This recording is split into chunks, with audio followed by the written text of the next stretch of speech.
Guys episode start होने से पहले मैं आप सबसे माफ़ी माँगना चाहता हूँ, क्योंकि लगभग 2 महीने से मैं अपने यूट्यूब चैनल में इनएक्टिव था, जिसकी वजह ये थी कि मेरे काफ़ी सारी वीडियोज़ पे कॉपीराइट क्लेम आ गए थे, जिस वजह से वो मेरे यूट्यूब चैनल से हट गई थी और इस कारण से मैं काफ़ी डिमोटिवेट भी हो गया था। तो मैंने यूट्यूब वीडियो बनाना बंद कर दिया था। पर जब मैंने ये देखा कि इतने वक़्त बाद भी आपने मेरे यूट्यूब चैनल में सब्सक्राइबर कम नहीं होने दिए, इसलिए मैं अब वापस से यूट्यूब चैनल में वीडियो पोस्ट करने वाला हूँ। आशा है कि आप मुझे माफ़ करेंगे और जैसा सपोर्ट आपने पहली वीडियो में दिखाया था, वैसे ही सपोर्ट दिखाएँगे। तो अब एपिसोड स्टार्ट करते हैं। पिछले एपिसोड में हमने देखा था कि जिन-जिन अटैक का यूज़ डीमन असैसिन ने पोप को मारने के लिए किया था, उसके बारे में नी बताने लगता है कि वो ज़्यादातर यूनियन वैली की स्पेशल स्किल थी, जो उन्हीं को स्टूडेंट को सिखाई जाती है, जिसकी बात जान के सबका शक युवु और उसकी यूनियन वैली पे ही जाने लगता है। पर कोई भी ठोस सबूत ना होने पर युवु इन सारी बात को नकार देता है और फिर ये बात जान के नी सबको एडवाइस करता है कि क्यों ना हम एक डिटेक्टिव को हायर करें, जो इस बात की तह तक जाए कि आखिर उस डीमन असैसिन को किसने भेजा था। और हम देखते हैं नी की इस बात को पोप भी मान गए थे और फिर इसके बाद सुज़न भी सामने से पोप से गिफ्ट माँग लेती है क्योंकि उन्होंने पोप की जान बचाई थी। जिसकी बात मानते हुए पोप कहते हैं कि हमारे सेक्ट से बिलॉन्ग करने वाला हर एक ग्रुप यहाँ से जाते हुए नी और सुज़न को एक मिसलिनियस डीमन बियर्ड देते हुए जाएगा।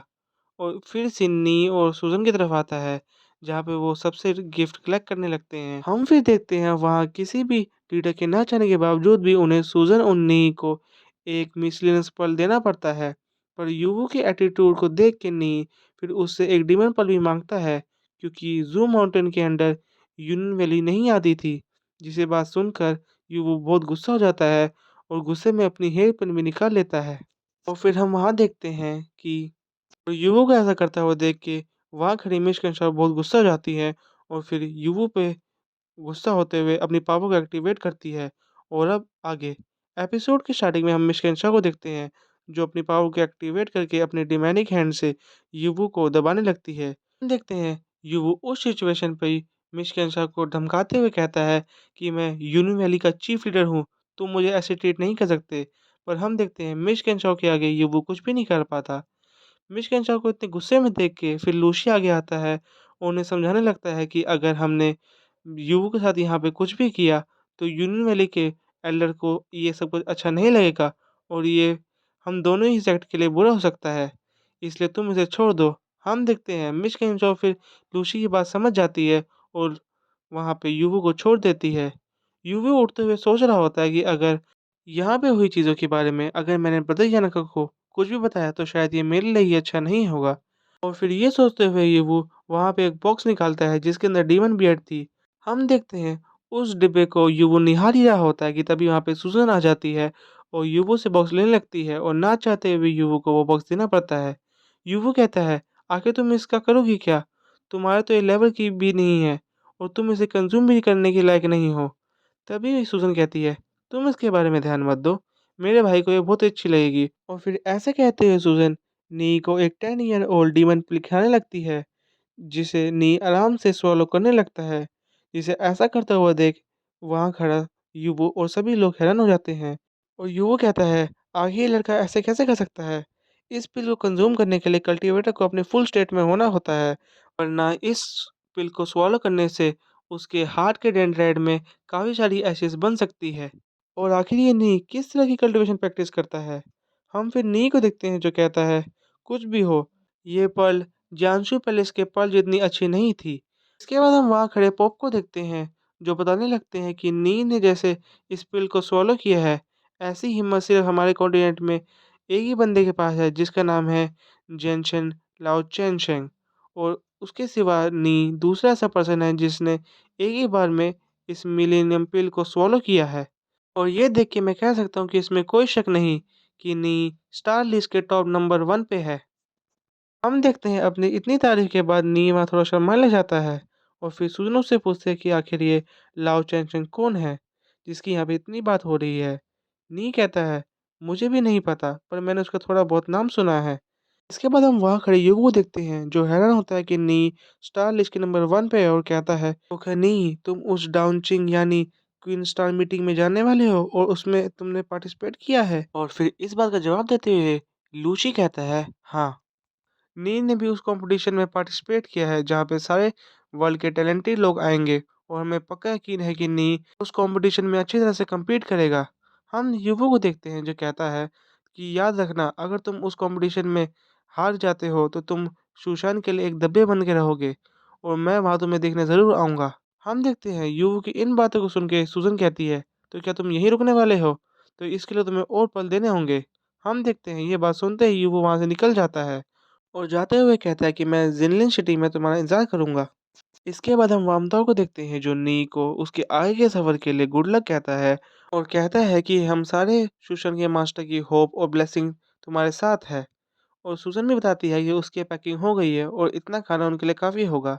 इसके बाद सीन पोप पे आता है जो नी को कहता है कि हम भी जिलियन सिटी की तरफ ही जा रहे हैं, तो क्यों ना तुम भी हमारे साथ चलो।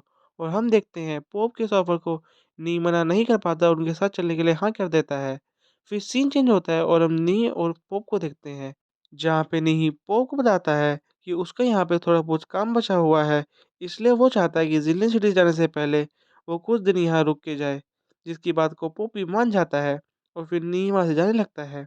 इसके बाद सीन पोप की एक सर्वेंट पे आता है जो पोप से पूछते हैं कि जिस शैडो ने आप पे अटैक किया था, क्या वो एक डीमन ही था? वो बताता है कि इस दुनिया में जैसे लाइट है वैसे डार्कनेस भी है, तो क्या पता वो एक डीमन हो भी सकता है।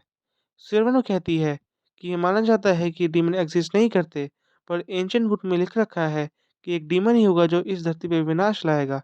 और फिर हम वहाँ पे पॉप को देखते हैं जो सिरवन की इस बात को सुन के वहाँ एकदम से शांत हो जाता है।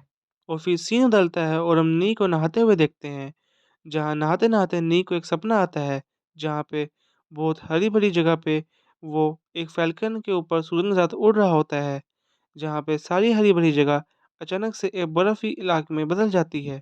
इसके बाद नी की आँखें खुलती है और वो कुछ सोचने लग जाता है और फिर वो अपनी कल्टीवेशन के लिए मेडिटेशन के लिए बैठ जाता है। और बैठने के बाद वो सोचता है कि वो आखिर प्लेन ऑफ बॉन में क्या जा सकता है। और फिर उसे याद आता है कि वो पिछली बार प्लेन ऑफ बॉन में तब गया था जब उसने मिज़ू की काफ़ी सारी एसिड्स को कंज़्यूम कर लिया था। और फिर इस बारे में सोचते हुए नी मिज़ू के बारे में ही सोचने लगता है और कहता है कि पिछली बार मैं मिज़ू का ट्रीटमेंट पूरा नहीं कर पाया था, जिस वजह से कुछ एसिड्स उनकी बॉडी में रह गई थी, तो पता नहीं अब वो कैसी होगी। इसके बाद सीन चेंज होता है और हमें एक मैंशन दिखाया जाता है जिसके अंदर मिज़ू होती है, जिन्हें ठीक करने के लिए एक डॉक्टर वहाँ पे आया होता है और वो मिज़ू से पूछता है कि पिछली बार से तुम्हें कोई फ़र्क लगा? पर मिज़ू इस बात पे मना कर देती है और फिर ये बात सुन के वो डॉक्टर मिज़ू के ऊपर अपनी टेक्निक परफ़ॉर्म करने लगता है और कहता है कि तुम ध्यान रखना कि तुम अपनी बॉडी को ना हिलाओ, क्योंकि अगर तुम्हारे डेंटाइट में कुछ भी हुआ तो उससे तुम्हारी बॉडी ख़राब भी हो सकती है। और फिर वो मिज़ू पे अपनी टेक्निक को यूज़ करते हुए उनके हैंड को बहुत ही अजीब तरह से रब करने लगता है, जिसे देख के तो मिज़ू को भी अच्छा नहीं लगता। और हम देखते हैं कि वो अपनी टेक्निक को परफ़ॉर्म करते-करते अजीब-अजीब तरह के मूव बनाने लगता है। इसके बाद हम मिज़ू के डेंटाइट में देखते हैं, जहाँ पे हम देख पाते हैं कि उनकी एसिड अब काफ़ी ज़्यादा डेवलप हो चुकी हैं और उस डॉक्टर की टेक्निक से मिज़ू के डेंटाइट की एसिड को कुछ भी फ़र्क नहीं पड़ रहा, बस वो इधर से इधर हो रही हैं। और इसके बाद फिर हम मिज़ू को देखते हैं, जो कुछ भी फ़र्क ना पड़ने पे एकदम से उठ जाती है, जिसे देख के वो डॉक्टर कहता है, "क्या तुम्हें कोई तमीज़ नहीं है? तुम तो काफ़ी रूड हो मिस।" और ये बात सुन के वहाँ पे मिज़ू का बड़ा भाई आ जाता है, जो शायद गेट के पीछे ही खड़ा था और वो कहता है, "तुम्हें यहाँ इस काम के लिए नहीं लाया गया है कि तुम हमें बताओ कि हमारे लिए क्या सही है और क्या गलत।" हम देखते हैं मिज़ू के ब्रदर की बात सुन के जैसे ही वो पलटता है, तो उसे पता चलता है कि मिज़ू का भाई और कोई नहीं बल्कि ज़ू कुंगी है। ये जान के वो तो घबराने लग जाता है और फिर इसी सीन के साथ ये एपिसोड यहीं पे ख़त्म हो जाता है। आशा ही आपको एपिसोड पसंद आया होगा और वैसे अब मैं अपने चैनल पे हर हफ़्ते कम से कम 2 वीडियो डालने की तो कोशिश करूँगा ही। So thank you for watching my video.